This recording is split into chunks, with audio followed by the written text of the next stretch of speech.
en Restauración Kairos aquí en Santo Domingo. Estamos continuando con nuestra serie hablando de los 7 montes y este domingo vamos a seguir hablando del monte de la economía. Como cada domingo ustedes han visto que cada monte trae un gigante. Hablamos del Jebuseo, del Fereceo. Este domingo vamos a hablar del gigante que le pertenece a este monte, es el gigante cananeo. Y de él vamos a estar hablando hoy.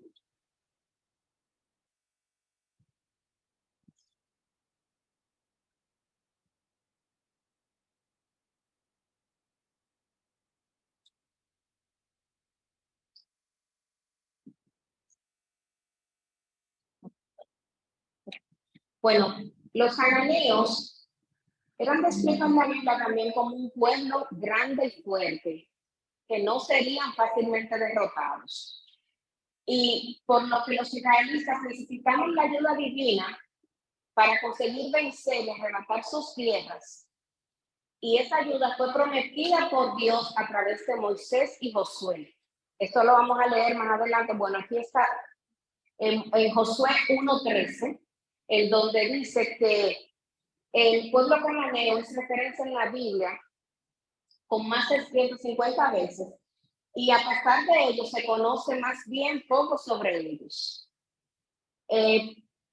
Dice que al sur de toda la tierra de los cananeos y Maara, que es de los sidonios hasta Afet, hasta los límites de los amorreos. Esto está en Josué 13. En Josué 1, del 1 al 17 encontramos también, aquí solamente está una parte del contexto, yo lo voy a leer acá. Dice que aconteció que después de la muerte de Josué, que los hijos de Israel consultaron a Jehová diciendo, ¿quién de nosotros subirá primero a pelear contra los cananeos? Y Jehová respondió, Judá subirá.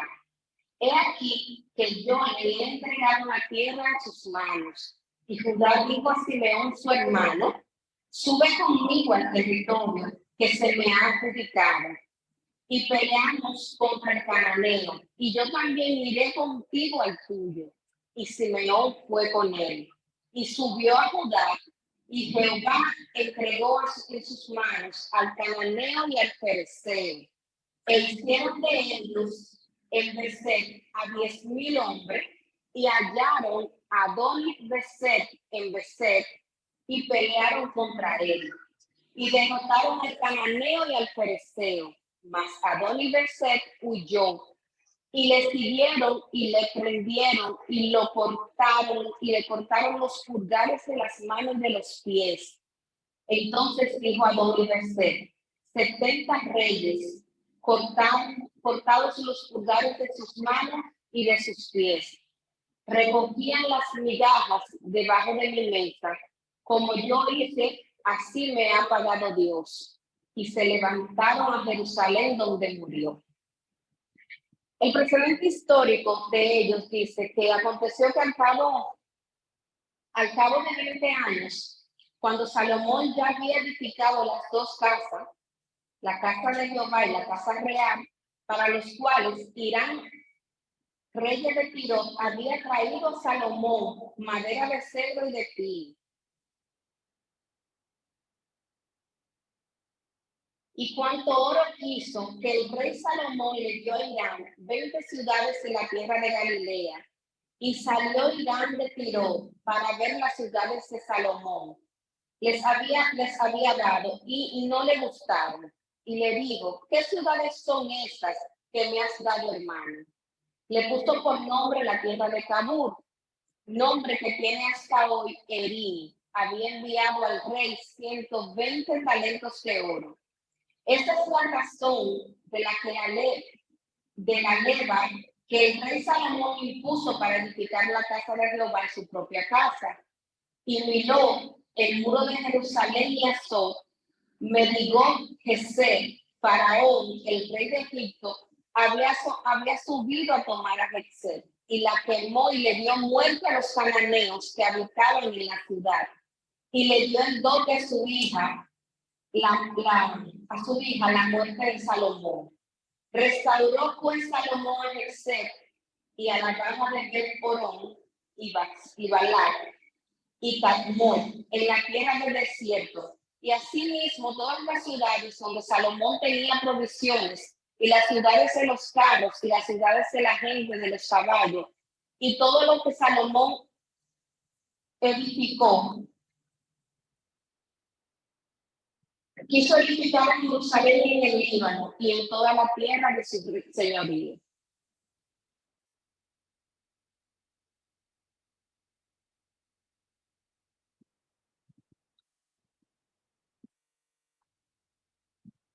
Yo sé que todo esto, acontecimiento histórico y fundamento bíblico, de dónde vienen los cananeos, es un poco difícil de entender. Por eso yo les sugiero a ustedes que luego puedan ver esa enseñanza en diferido, que puedan buscar esos textos bíblicos en versiones diferentes y más llanas para que puedan entender un poco más sobre esto. Aunque mi parte es, vamos a decir, la parte más confusa porque es el inicio. Ya luego mis hermanos van a estar desarrollando una parte más llana que ustedes van a ir entendiendo más. La ascendencia cananea es una mezcla de poblaciones indígenas que se asentaron en el Levante, que es la región que abarca gran parte de Siria, del Líbano, Jordania, Israel y los territorios palestinos. De eso ya hace unos 10.000 años. E inmigrantes que llegaron del este entre 6.600 y 3.500 años atrás. Relacionado con muchos pueblos, como los egipcios, los babilónicos y los israelitas, el pueblo cananeo se le atribuye haber escrito con un alfabeto que, con el paso del tiempo, evolucionaría en el que estamos usando ahora mismo nosotros para leer y para escribir. Relacionado con muchos otros pueblos también. La información que se tiene sobre los cananeos es de restos dejados por la gente con quienes tuvieron contacto ellos en aquel entonces. Además de algún yacimiento arqueológico, algún yacimiento arqueológico en alguno de los países que comprenden esas regiones. Entre los documentos que mejor han aguantado el paso del tiempo, tenemos los encontrados en la antigua ciudad de egipcia de Amarna, además de lo que la Biblia hebrea nos dice sobre quiénes eran el pueblo cananeo.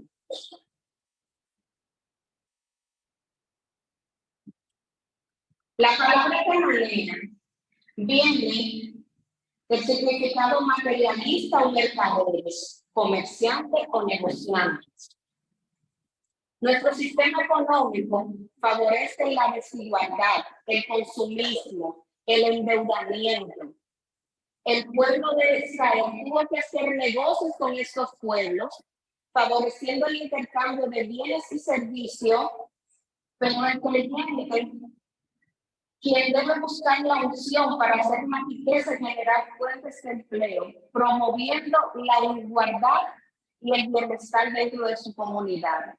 Por eso es que este monte, en el monte de la economía, ellos son los que están situados, los cananeos, porque eran comerciantes, eran mercaderes de este tiempo.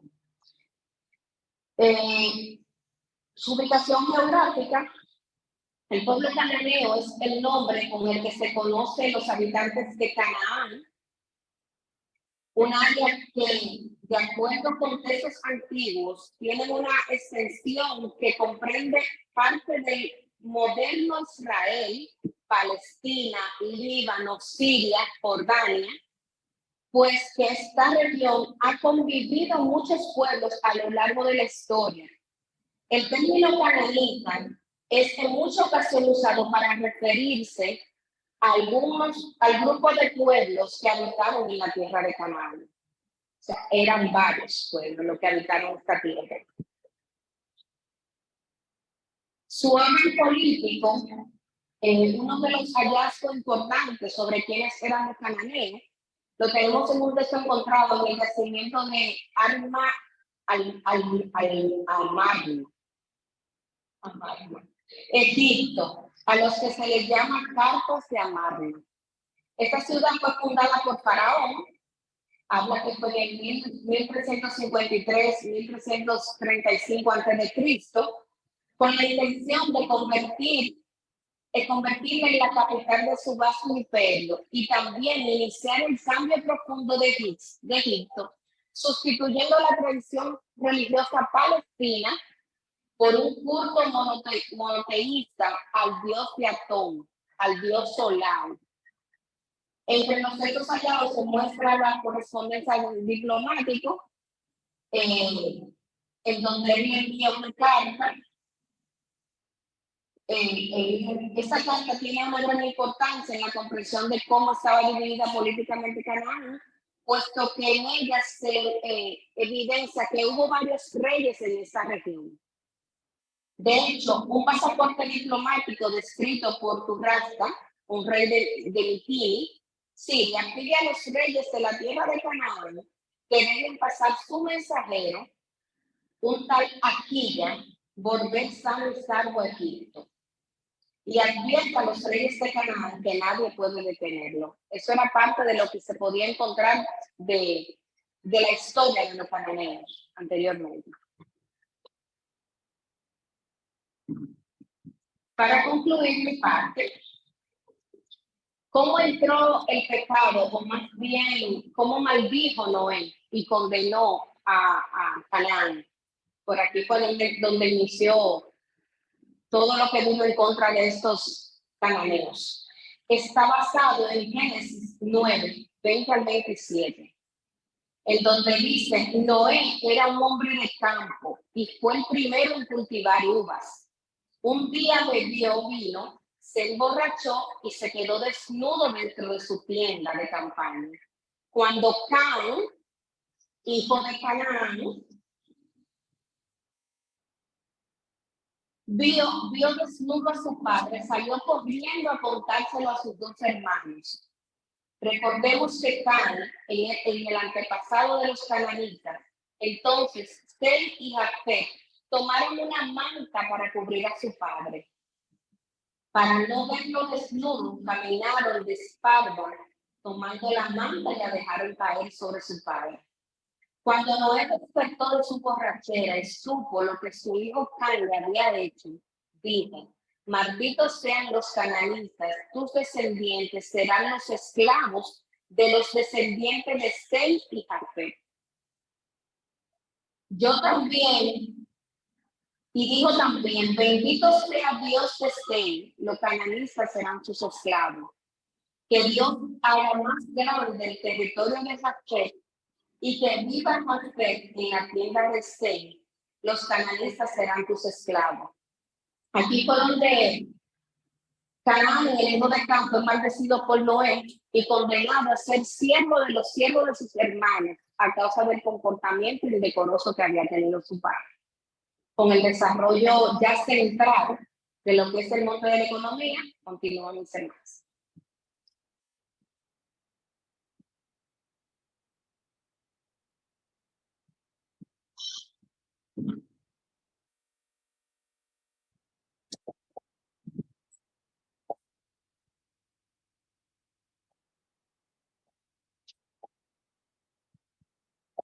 Dios les bendiga, iglesia. Vamos a hablar ahora, ya hablamos de la corrupción que entró en los cananeos y continuamos en ese hilo bajo el tema cómo opera la economía bajo la autoridad de las tinieblas. Estos gigantes cananeos están representados en una cadena de operaciones manifestadas de fuerzas de potestades bajo el siguiente esquema. Primero podemos ver que los cananeos representan el materialismo. Luego vemos a Mamón, que es un espíritu que se representa a través del Dios de las riquezas. Y como tercer punto de este esquema que va entramado en una sinergia negativa de lo que es el poder de las tinieblas respecto de un uso desmedido, un amor distorsionado del dinero, tenemos al devorador, que es el que consume, el que destruye y el que desgasta. Pasamos a ver ahora a definir lo que es el materialismo. En las primeras dos fases vemos que primero el materialismo despierta la ambición a las personas de tener más dinero y más posiciones materiales. Este espíritu influencia a las personas a que se enfoquen solo en aumentar el dinero y las posiciones materiales por medio del afán en el trabajo hasta quedar atrapado en una trampa. No es malo prosperar y querer echar hacia adelante, querer producir, tener recursos, lo que el Señor no corrobora es que tengamos más amor por el dinero que por él mismo. Luego podemos ver lo que representa la codicia en esta misma línea, es la ambición desmedida y exaltada de dinero, bienes u otro tipo de riqueza. El espíritu de codicia está robándole a los creyentes la promesa de Dios. Jesús habló de este peligro y utilizó palabras para explicarlas, y una de estas la vemos en Mateo 6:24. Dice, nadie puede servir a dos señores, porque o aborrecerá a uno y amará al otro, o se pegará a uno y despreciará al otro. No podéis servir a Dios y a las riquezas. También vemos en Lucas 6, del día 14, el que es fiel en lo poco es fiel en lo mucho, y el que es injusto en lo poco también es injusto en lo mucho. Y por tanto, si no habéis sido fieles en el uso de las riquezas injustas, ¿quién os confiará las riquezas verdaderas? Y si no habéis sido fieles en el uso del ajeno, ¿quién usará lo que es vuestro? Ningún siervo puede servir a dos señores, porque o aborrecerá a uno o amará al otro. Y los fariseos, que eran amantes del dinero, oían todas estas cosas y se burlaban de él. Pasamos ahora al siguiente, donde vamos a establecer un contexto un poco más profundo de lo que es Mamón. Mamón se escribe como ven, con doble M, y es el Dios de las riquezas. En el día pasado tuvimos una enseñanza con nuestra pastora, donde ella ponía de ejemplo, de hecho, una clase que tuvimos, a una cooperativa que tiene un nombre, y lo tiene, no lo voy a mencionar, ¿verdad? Porque realmente lo tiene en diminutivo, y nos llamó la atención y nos alertó, porque a veces ponemos nombres a nuestros negocios o a nuestros emprendimientos, pero realmente no sabemos el trasfondo que tiene. Entonces, Mateo 6, 21, que habla del tesoro en el cielo, dice así: no acumulen para sí tesoros en la tierra, donde la polilla y el óxido destruyen, y donde los ladrones se meten a robar. Más bien acumulen para sí tesoros en el cielo, donde ni la polilla ni el óxido carcomen, ni los ladrones se meten a robar. Porque donde esté tu tesoro, allí también está tu corazón. El Señor nos advirtió de esto realmente. Y por eso es que Mamón viene definiéndolo ya para entender este nombre de la palabra aramea, que significa riqueza. Es de origen babilónico, y Babilonia, como han escuchado, era una ciudad de orgullo y arrogancia. Ya ustedes ven cómo va el movimiento. Cuando entra este espíritu babilónico, ya en nosotros comienza a verse el orgullo y la arrogancia. Y ahí podemos ir determinando de que hay una influencia de este espíritu. Nimrod, que hay un significado en este nombre, porque viene de Babilonia, y se conoce a Nimrod como su fundador. Entonces, este nombre tiene un significado que pocos conocen, y significa el que desvía los recursos. Ese nombre viene del término poderoso cazador contra Jehová. Segunda de Timoteo del 6:9-12 nos dice: pero los que quieren enriquecerse caen en tentación y lazo y en muchos deseos necios y dañosos, que hunden a los hombres en la ruina y en la perdición. Porque raíz de todos los males es el amor al dinero, por el cual, codiciándolo algunos, se extraviaron de la fe y se torturaron con muchos dolores. Pero tú, hombre de Dios, huye de estas cosas y sigue la justicia, la piedad, la fe, el amor, la perseverancia y la amabilidad. Pelea la buena batalla de la fe. Echa mano de la vida eterna a la cual fuiste llamado y de la que hiciste buena profesión en presencia de muchos testigos.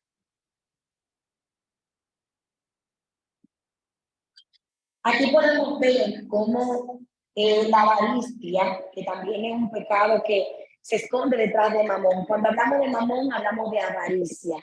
Y cuando también hablamos de ambición, nos referimos a otro espíritu, que es el espíritu de Mariano. Mamón afecta el mundo general a cristianos y no cristianos, especialmente a los que tienen mucha ambición desmedida por poseer y poseer. La palabra ambición la pudiéramos definir. Sin embargo, cuando nosotros estamos en un deseo desmedido, es como que, ok, queremos progresar, queremos avanzar. Dios nos ha dicho que pone recursos en nuestras manos. Nos ha dicho a muchos que los hijos de Dios no les falta nada, que estamos llamados a prosperar, a avanzar. Pero hay una relación de eso que Dios entrega con el corazón. Lo que cambia el fundamento y el camino es lo que hay en el corazón. Entonces es importante que nosotros, cuando estemos haciendo una estructura de trabajo, de negocio, lo que se nos vaya a presentar, miramos el corazón, comparemos con las intenciones de Dios, que más adelante en esta parte, una de mis hermanas lo va a tocar de manera pues más enfocada. Pero esto es lo que hace, si se desvían las intenciones, y las intenciones vienen del corazón. Por eso dice la palabra que guardemos nuestro corazón, porque de él mana la vida. Y todo lo que son recursos, todo lo que se trata de cosas que Dios nos da, tiene que ver con recursos, no siempre con dinero. Son en principio lo más importante, recursos espirituales, pero todos deben ser filtrados por el corazón de Dios.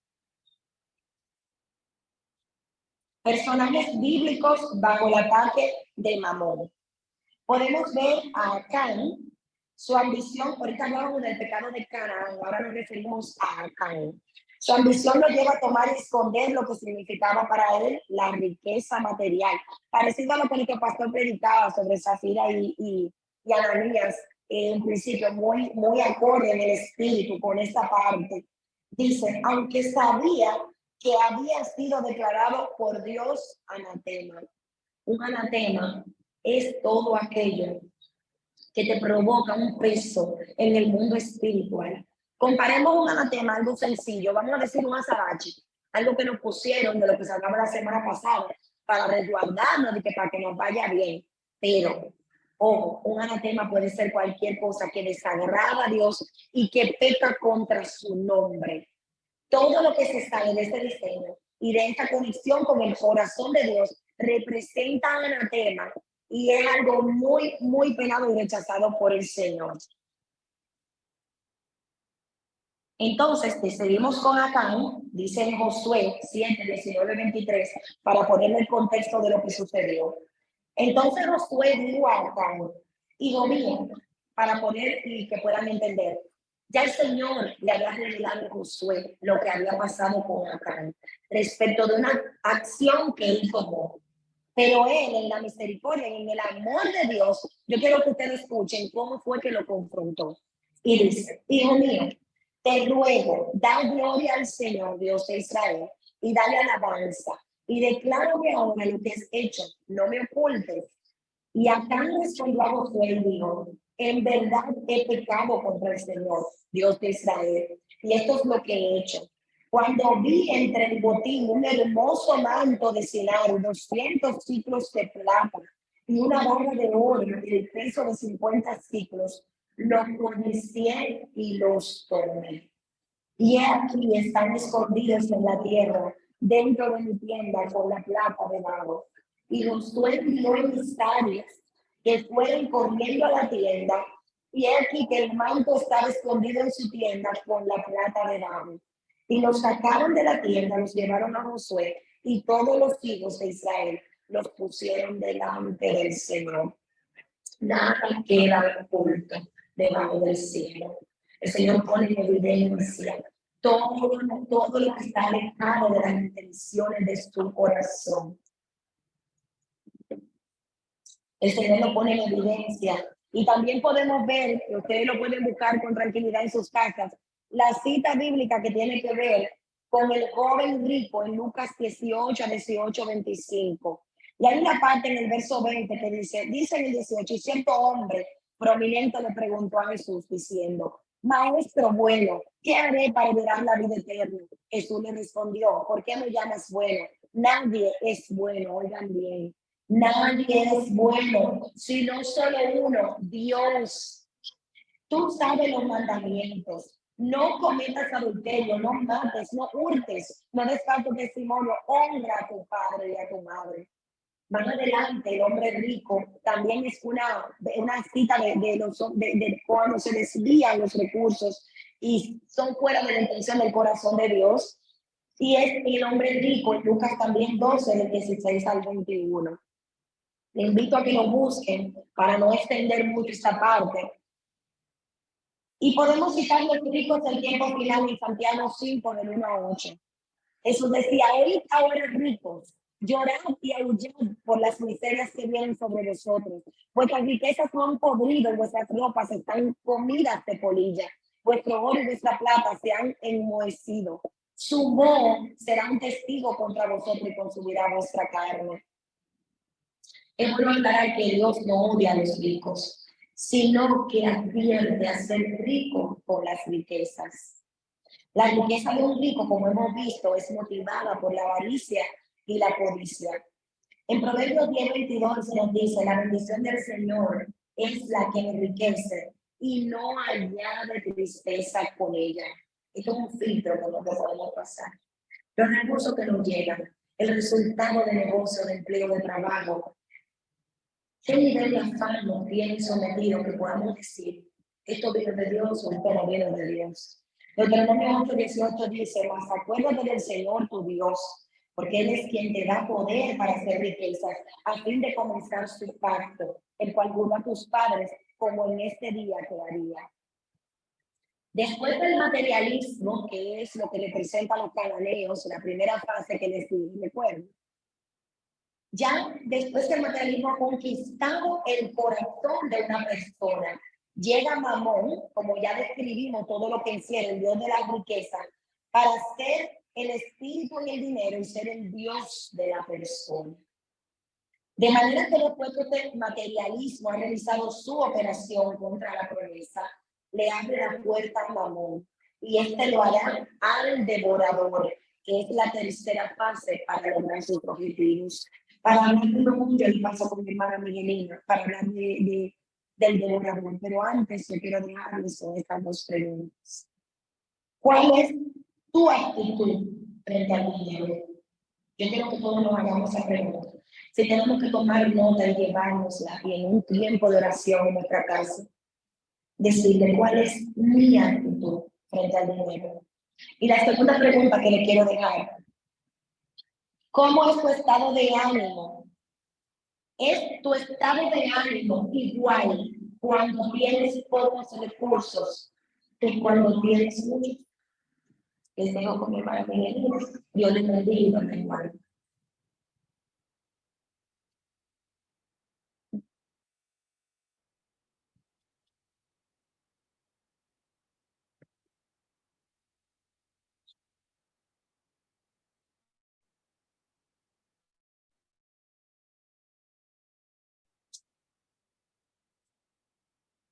Dios les bendiga. Como decía mi hermana Alemania, vamos a confirmar con el devorador. Todos hemos escuchado esta frase en diferentes ocasiones. Veamos qué dice la Biblia en relación al devorador. Dios tiene bendiciones listas para nosotros, pero la realidad de nuestra fe, la estrechez de nuestros deseos eternos, no tenemos espacio para recibirlo. Y esto le da cabida al devorador. El devorador viene a través del argumento de Mamón. Y ese argumento viene muy relacionado a lo que es el espíritu de religiosidad. ¿Por qué? Porque todos aquellos religiosos atacan a los que diezman en el día. Dicen que los diezmos pertenecen a la ley y no a la gracia. Pero si nos vamos a cumplir una parte de la ley, entonces tenemos que cumplirla completa. No vamos a matar, no vamos a adulterar, y vamos a hacer una serie de cosas que nos dice la ley que no debemos hacer.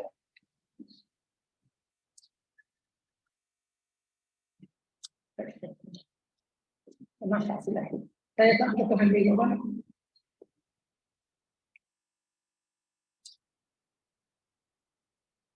El ley no es un principio, no es una ley. Y es, como siempre nos dice nuestra madre espiritual, nuestra querida pastora, es por revelación. Si usted no ha recibido esa revelación, usted va a estar un poco confundido. Yo digo que les quiero aclarar por qué vamos a firmar. Ahora les voy a hablar de qué es lo que devora el devorador, valga la redundancia. Como vemos en la imagen, vemos una logo, ¿verdad? Vemos primero una vaina, después una logo. Muchos nos vemos bien, aparentemente, pero estamos siendo devorados por el devorador. Nuestro yo, que le pertenece al Altísimo, está siendo devorado porque estamos en desobediencia. El devorador de una cosecha. Y ahí vamos a Malaquías 3:11. El pastor hablaba sobre Malaquías hace un rato. Y después de leer el versículo 11, donde dice: por vosotros reprenderá el devorador, para que no os destruya del fruto del suelo, ni nuestra vista en el campo sea estéril, dice el Señor de los ejércitos. Esto es un mandamiento con promesa. O sea, usted cumple con su diezmo, usted obedece, y el Señor va a reprender a este espíritu que acaba contigo. Este espíritu busca destruir todo aquello que es el producto de nuestro trabajo, o sea, la obra de tus manos. Dios nos dice que Él va a bendecir la obra de nuestras manos. La gente gasta su cosecha, su producción, sus ingresos en gastos de repente. Usted tiene una provisión, pero usted está en desobediencia, se va todo. Entonces viene lo que conocemos como salto rojo. Demora años. Vamos a ver. Esto lo podemos ver en Joel 2:25, donde el Padre nos dice, le decía al pueblo en ese momento: entonces os compensaré por los años que ha comido la langosta, el pulgón, el saltón y la oruga. Mi gran ejército enviaré contra vosotros. Es decir, el Padre, todos estos devoradores de riqueza, lo iba a destruir. Mucha gente sufrió en aquel momento el ataque del devorador y perdió o pierde años importantes de su vida. Esto viene a traer etapas de sufrimiento y amargura del alma. Cuando usted está en cierta posición, como conocí una señora ayer que me contaba sobre cómo estaba su posición y cómo lastimosamente quedó en la ruina, ella tenía un tiempo de amargura hasta que conoció al Señor. Devora hijos. Apocalipsis 2:4 nos dice: su cola arrastró la tercera parte de las estrellas del cielo y las arrojó sobre la tierra. Y el dragón se paró delante de la mujer que estaba para dar luz, a fin de devorar a su hijo cuando ella diera luz. Esto ataca a nuestros hijos cuando están en la preadolescencia y cuando están en la adolescencia. Busca de contaminarlos. Los que tienen hijos adolescentes saben que es que están monitoreando lo que ven, lo que escuchan. Incluso, esto se ha hecho en todos los tiempos, pero en esta temporada hay que hacerlo con más firmeza, porque usted tiene que ver con quién se junta a su hijo, con quién anda, qué está viendo, qué es lo que está consumiendo, porque detrás de eso, lo único que se busca es destruir nuestra simiente, y nuestra simiente le pertenece al Señor. Devora el alma. Encontramos en primero de Pedro 5:8. Sed de espíritu sobrio, estad alerta. Vuestro adversario el diablo anda al acecho como serpiente, buscando a quien devorar. Busca que nuestra alma esté afectada desde varios puntos de vista, trayendo depresión, trayendo desánimo. Ustedes saben cuál es el pueblo que este león rugiente está buscando a quien devorar. Somos nosotros.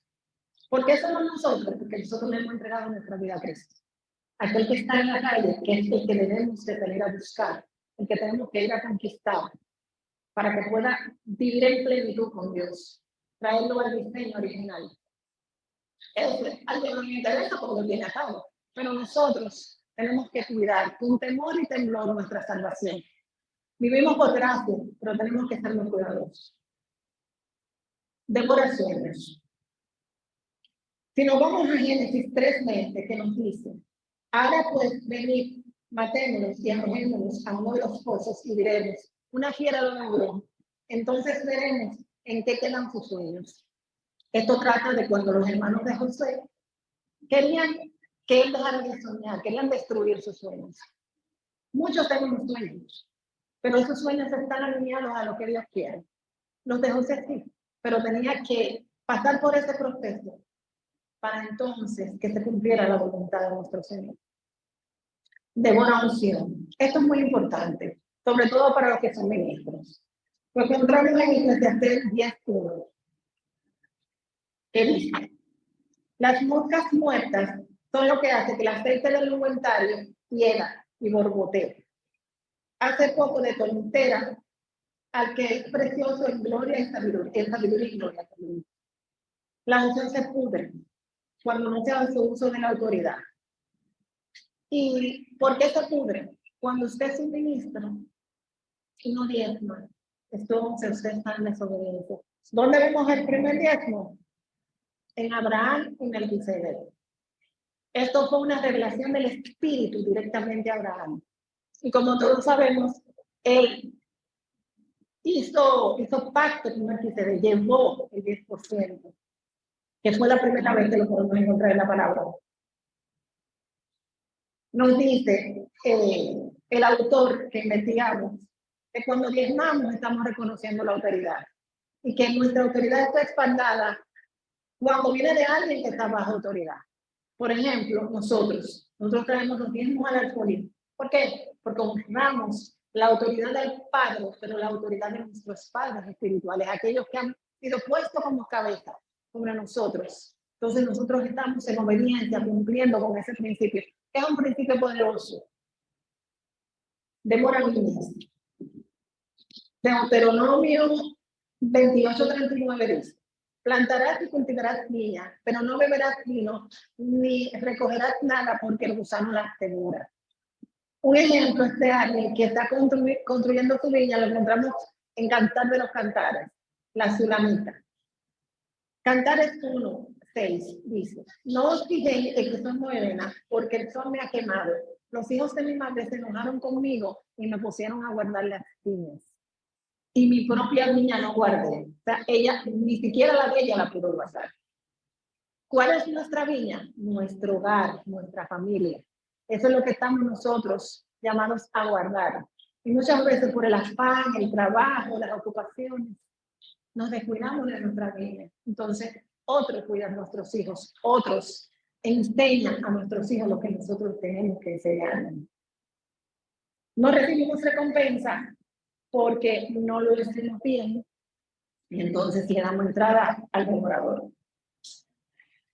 Dice que cuando Abraham entregó el diezmo a Melquisedec, se lo computaron a favor de Leví. Todos sabemos quién es Leví. De manera que el Eterno y continuar sin llamar significa que le decimos a Dios, yo no necesito tu ayuda, yo puedo con el devorador. Es cierto, el devorador es una trampa alrededor nuestro. Les voy a poner un ejemplo.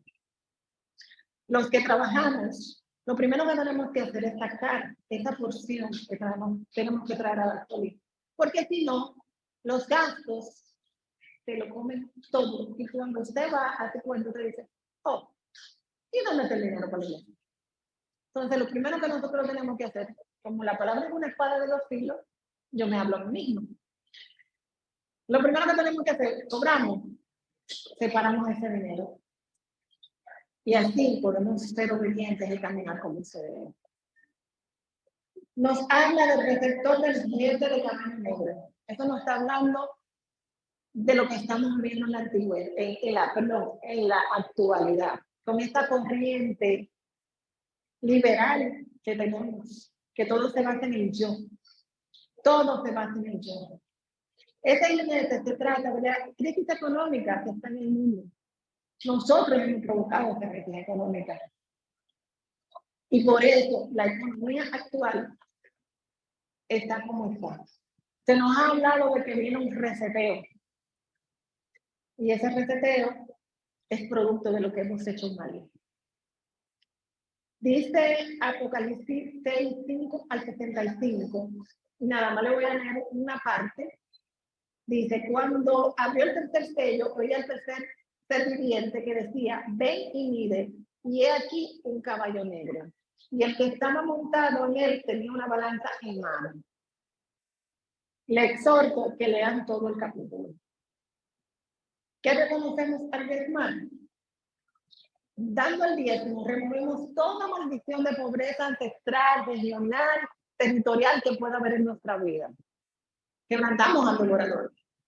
Vuelvo y pongo de ejemplo. Las veces que yo he dejado de diezmar, yo me agarro la puerta y todo va a saco roto. Dando el diezmo, traemos bendición al resto de nuestras finanzas, o sea, saneamos nuestro bolsillo, el saco roto se va. Y dando el diezmo, abrimos la ventana de los cielos y vienen más bendiciones sobre nosotros, no solo económicas, señores, sino todo tipo de bendición, porque como les dije en principio, esto es un mandamiento con promesa. Hasta aquí llegó mi parte, ahora les dejo con mi hermana Mari. Dios les bendiga.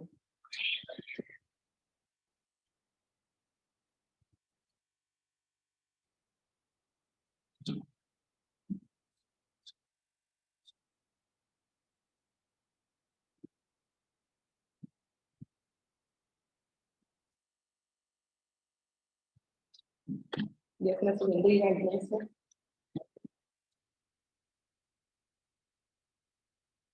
Yo les voy a hablar de cómo conquistar este monte. Y lo primero que debemos es entender que no es con nuestras fuerzas, que no es con mi fuerza, sino con la de Dios, que vamos a poder conquistar este monte. Debemos esperar en el tiempo de Dios, como nos dice Eclesiastés 3:1. Para todo hay un tiempo oportuno. Hay tiempo para todo lo que se hace bajo el sol. Dios nos llama a ser buenos mayordomos con todo lo que nos ha entregado para que administremos con responsabilidad y así atender a las asignaciones y responsabilidades. Debemos de cuidar de todo aquello con lo que Dios nos ha bendecido. Un mayordomo fiel es aquel que ejerce justo dominio, cuida a los suyos y cuida del pobre y del necesitado. Yo le quiero hacer referencia a que busquen esos versículos y escudriñen. Escudriñen todos los montes porque no es casualidad, porque todo lo que está sucediendo y todo lo que estamos explicando aquí es porque el Señor va a desatar, es porque las bendiciones van a llegar y porque toda prédica que la pastora se está grabando, búsquenla en el canal de YouTube y de verdad escudriñenla, porque el Señor nos está hablando. Yo le voy a hablar un poco de la parábola de Mateo, en la parábola de los talentos, que es Mateo 25, del 14 al 30. Y en esta nos habla de un hombre que llamó a sus siervos y le dio conforme a sus capacidades a unos 5 talentos, a otros 2 y a otro 1. El primero ganó 5, el segundo ganó 2 más y el tercero cavó un hoyo en la tierra y lo escondió. A este último el amo lo castigó quitándole el talento y se lo dio al que tenía 10 talentos. El Señor no entrega los talentos para medir o poner a prueba la capacidad de los siervos, sino que lo da para multiplicarse durante su ausencia. El Señor nos dota de talentos, nos dota de dones y nosotros tenemos que ser buenos mayordomos para poder multiplicar todo aquello que el Señor nos ha dado. Aquí yo lo quiero presentar, la estructura económica familiar gobernada por Dios. Es esta la estructura que el Señor quiere para sus hijos. Este es el propósito del Señor para nuestras vidas. Lo primero es la dirección de Dios. Esta nos da para obtener la respuesta del qué, del cómo, cuándo y para qué. Todo esto está relacionado con la actividad económica, sea usted empleado o tenga negocio. Lo segundo es los diezmos, las ofrendas y las primicias. Lo tercero es el pago de gastos y cuentas corrientes. Lo cuarto es las obras de justicia, ya sean donaciones o dorcas. Lo quinto es el ahorro. El Señor nos manda a ahorrar. El sexto son las inversiones. Como le hablaba de Mateo 25, de los talentos. El Señor nos manda a multiplicar todo aquello que Él nos entrega.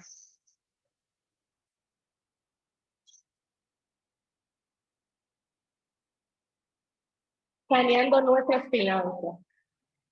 La palabra de Dios establece la fórmula perfecta que las finanzas de las familias necesitan para ser administradas de forma agradable a Él, como podemos ver en 2 de Corintios 9, del 6 al 7. Y esta dice: ahora bien, el agricultor que siembra pocas semillas obtendrá poca cosecha, pero el que siembra mucho, mucho cosechará. Cada uno tiene que determinar cuánto va a dar, que no sea con tristeza ni porque lo obliguen, porque Dios ama al que da con alegría. La palabra de Dios establece esta fórmula perfecta para que las finanzas de las familias sean administradas de forma agradable, como Él quiere. Sé un buen mayordomo de tus finanzas. El Señor nos da las premisas. Estas nos dicen qué es lo que nos corresponde hacer como hijos de Dios. Y lo podemos encontrar en 2 de Corintios 9, del 6 al 15. Y le voy a tocar solo una parte. Ahora bien, el agricultor que siembra pocas semillas obtendrá poca cosecha, pero el que siembra mucho, mucho cosechará. Cada uno debe de dar lo que en su corazón ha decidido dar, y no lo haga con tristeza ni por obligación. Dios ama a los que dan con alegría. Dios tiene poder de darles más bendiciones de las que ustedes necesitan, para que siempre tengan lo suficiente para ustedes y también para que puedan ayudar generosamente a toda buena causa. Somos hijos del dueño del oro y de la plata. Primera de Timoteo 6:10 nos dice: porque raíz de todos los males es el amor al dinero, el cual, codiciado algunos, se extraviaron de la fe y fueron traspasados de muchos dolores. Mas tú, oh hombre de Dios, huye de estas cosas y sigue la justicia, la piedad, la fe, el amor, la paciencia y la mansedumbre.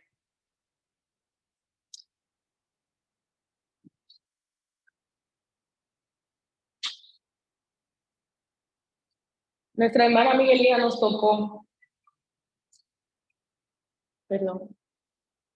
nos tocó la parte de qué debemos reconocer y qué debemos de hacer para diezmar. Y yo solo le tocaré el versículo de Malaquías 3:10 que nos dice: traigan íntegro el diezmo para los fondos del templo, y así habrá alimento en mi casa. Pruébame en esto, dice el Señor Todopoderoso, y vean así, no abre las compuertas del cielo y derramo sobre ustedes bendición hasta que sobreabunde. Y miren cómo en este versículo podemos ver cómo el Señor dice: pruébenme en esto. O sea, cómo Dios nos está diciendo nosotros como sus hijos que lo probemos a Él y que podemos nosotros ver el derramar de toda su gloria. Porque cuando nosotros pedimos pequeño para lo grande que el Señor quiere darnos a nosotros. La promesa de Dios para nosotros. Estas son las promesas de Dios para su pueblo. Isaías 45, 1-13 dice: ungido de Dios, a quien ha elegido para que conquistara muchas tierras, Dios dará poder a su mano derecha, y él aplastará la fortaleza de poderosos reyes. Dios le abrirá las puertas de Babilonia, y las puertas no se le cerrarán más. Yo iré delante de ti. Ciro, y allanaré los montes, y derribaré las puertas de bronce y los brotes de hierro, y daré tesoros que se estén ocultando en lugares oscuros, riquezas secretas, y tú sabrás que yo lo hago. Yo, el Señor, el Dios de Israel, es el que te llama por tu nombre. Dios va delante de ustedes, Dios va delante de nosotros, de su iglesia. Y por eso no hay nada más que ustedes y yo no podamos hacer. Dios quiere bendecirnos, hermanos. Dios quiere que veamos aquellas cosas que aún no hemos visto, porque Él nos las ha de mostrar. Debemos de tener en cuenta que levantarnos y resplandecer, debemos de ir a los pies de Cristo. Debemos de reconocer aquellas cosas que nos han alejado de Él, ya sea el pecado, no haber permanecido en su amor, haber perdido la fe o dudar del poder de Dios, ya sea en nuestros pensamientos, todo ataque del enemigo a nuestros pensamientos, a que nosotros no podemos, a que nosotros no estamos bien delante del Padre. Y el Señor viene a derribar en esta hora todo aquello que el enemigo ha querido poner en nuestras vidas, en el nombre de Jesús. Para cerrar, quiero dejarlos con Amos 9:13. Amos 9:13 dice: el tiempo vendrá cuando habrá tal abundancia de cosechas, que la temporada de la siega casi no habrá terminado, cuando el agricultor comenzará de nuevo a sembrar para otra cosecha, y los montes sembrados de uvas producirán tanto que sobrará el vino. Sí, de las colinas bajará el vino como si fuera un río, lo ha dicho el Señor. Amos anuncia una tierra transformada y gloriosa, donde el pueblo de Dios puede constantemente sembrar y cosechar al mismo tiempo. La tierra será abundante y fértil, y nunca terminarán las bendiciones que nos